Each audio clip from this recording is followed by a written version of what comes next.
लानो भी कहने लगे ये नाम कोई काम बिगड़ने नहीं देता, ये नाम कोई काम बिगड़ने नहीं देता, बिगड़े भी बनाता है बस नाम मोहम्मद।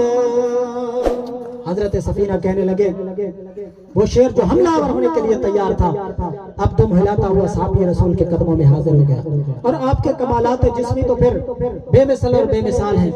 एक मर्तबा मदीना तैयबा को पुरनूर माहौल है। अल्लाह के प्यारे महबूब सल्लल्लाहु अलैहि वसल्लम सहाबा इकराम के जमे गफीर में तशरीफ फरमा है। हजरत अबू हुरैरा रज़ियल्लाहु ताला अन्हु फरमाते हैं, आप रिवायत करते हैं, फरमाते हैं हम सरकार के साथ मौजूद थे, एक सहाबी आया और आकर अर्ज करने लगा हलक तो या रसूल अल्लाह सल्लल्लाहु अलैहि वसल्लम, कमली वाले महबूब मैं हालत रोजा में अपनी बीवी से जिमा कर बैठा, हुजूर मैं रोजा तोड़ बैठा, करम फरमाइए, मेहरबानी फरमाइए। अल्लाह के महबूब सल्लल्लाहु अलैहि वसल्लम ने फरमाया ऐसा करो एक गुलाम आजाद कर दो, तेरे रोजे का कफारा अदा हो जाएगा। अल्लाह के महबूब सल्लल्लाहु अलैहि वसल्लम ने फरमाया एक गुलाम आजाद कर दो, रोजे का कफारा पूरा हो जाएगा। अर्ज करने लगा या रसूलुल्लाह सल्लल्लाहु ताला अलैहि वसल्लम इतनी ताकत नहीं है, गुलाम खरीद के आजाद नहीं कर सकता। मेरे महबूब पाक सल्लल्लाहु अलैहि वसल्लम ने फरमाया ऐ मेरा गुलाम फिर ऐसे कर 2 महीनों के 60 दिन के लगातार रोजे रख ले, तेरे रोजे का कफारा पूरा हो जाएगा। अर्ज करता है या रसूल अल्लाह सल्लल्लाहु अलैहि वसल्लम इतनी भी ताकत नहीं है, 2 महीने के लगातार रोजे भी नहीं रख सकता। अल्लाह के प्यारे महबूब सल्लल्लाहु ताला अलैहि वसल्लम ने फरमाया फिर ऐसे कर 60 मिस्कीनों को खाना खिला दे, तेरे रोजे का कफारा पूरा हो जाएगा। अल्लाह के प्यारे महबूब का ये सहाबी अर्ज करता है या रसूल अल्लाह सल्लल्लाहु ताला अलैहि वसल्लम 60 मिस्कीनों को खाने खिलाने की ताकत भी नहीं रखता, हुजूर घर में फाके हैं, खाने के लिए अपने खाने के लिए कुछ नहीं है, 60 लोगों को खाना कैसे खिलाऊं। मेरे प्यारे महबूब पाक साहिब लौलाक सल्लल्लाहु अलैहि वसल्लम ने ये नहीं फरमाया कि शरीयत तो यही मुतालबा करती है अगर ये 3 कामों में से कोई नहीं कर सकता तो मैं क्या करूं। ना ना, बाख्तियार नबी जिन्हें अल्लाह ने सारे इख्तियारात अता फरमा दिए, जिन्हें सारी कायनात का मालिक को मुख्तार बनाकर भेजा है, मेरे लजपाल नबी ने फरमाया अगर इन 3 कामों में से कोई नहीं कर सकता तो फिर महफिल में बैठ जाऊं। यकीनन निगाहे मुस्तफा कुछ देख रही थी, वो देख रही थी जो हम नहीं देख सकते, वो निगाहे मुस्तफा कुछ देख रहे थे।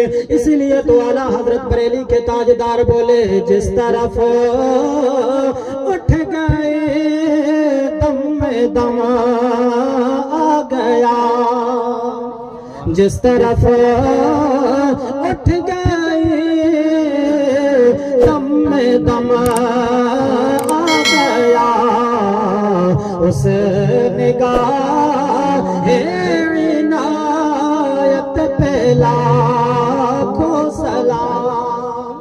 अल्लाह के महबूब सल्लल्लाहु अलैहि वसल्लम ने फरमाया बैठ जाओ। थोड़ी देर गुजरी, एक शख्स जनाबे वाला खजूरों का टोकरा लेकर हाजिर हुआ, बारगाह मुस्तफा में आकर खजूरों का टोकरा पेश किया। मेरे महबूब पाक सल्लल्लाहु ताला अलैहि वसल्लम ने वो कबूल फरमाया। कबूल फरमाने के बाद फरमाया साइल कहाँ है जो अभी थोड़ी देर पहले आया। वो शख्स जल्दी से खड़ा हो गया। मेरे महबूब पाक सल्लल्लाहु ताला अलैहि वसल्लम ने इरशाद फरमाया मियां लो, ये जो खजूरों का टोकरा है ये जाकर मदीने के गरीबों में तकसीम कर दो, तेरे रोजे का कफारा अदा हो जाएगा। ये खजूरें लोगों में तकसीम कर दो, रोजे का कफारा पूरा हो जाएगा। तो अर्ज करने लगा हुजूर पूरे मदीने में मुझसे और मेरे अहले खाना से बढ़कर कोई गरीब है ही नहीं। या रसूल अल्लाह पूरे मदीने में मुझसे बढ़कर कोई गरीब नहीं है। हदीस के अल्फाज हैं, जब ये जुमले मेरे महबूब ने सुने ना हुजूर मुस्कुरा पड़े। और हुजूर मुस्कुराने से पहले इतने हसीन और जमील थे जिसकी बयान मिसाल नहीं बयान की जा सकती। लेकिन जब हुजूर मुस्कुराते तो करीब की दीवारों से भी नूर की रोशनी नजर आने लगती थी। अल्लाह अकबर। मेरे हुजूर मुस्कुरा पड़े और हुजूर ने फरमाया मियां अगर पूरे मदीने में तुझसे बढ़कर गरीब कोई नहीं है तो मैं मदीने का ताजदार तुझे ये इजाजत अता करता हूँ, जाओ ये खजूरें अपने बच्चों में तकसीम कर दो, तेरे रोजे का कफारा अदा हो जाएगा।